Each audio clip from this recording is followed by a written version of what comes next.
My sa domnievame, že dotačná politika Európskej únie potrebuje rázne prehoranie.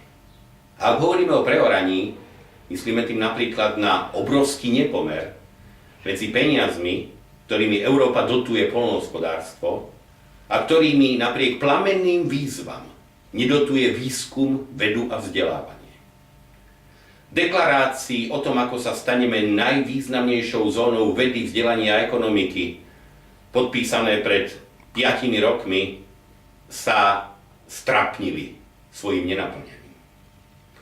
Domnievame sa, že európske dotácie venované talianskej ryži by už mohli pokračovať len extrémom typu švédskych mandarínok.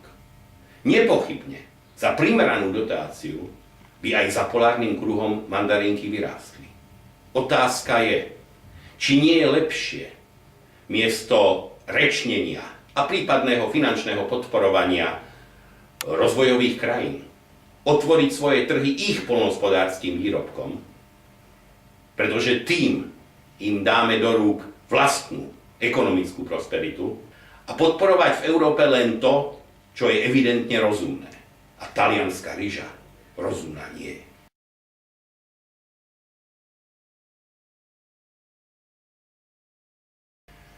Voľte kandidátku číslo 9. Kandidátku koalície Konzervatívnych demokratov Slovenska a Občianskej konzervatívnej strany.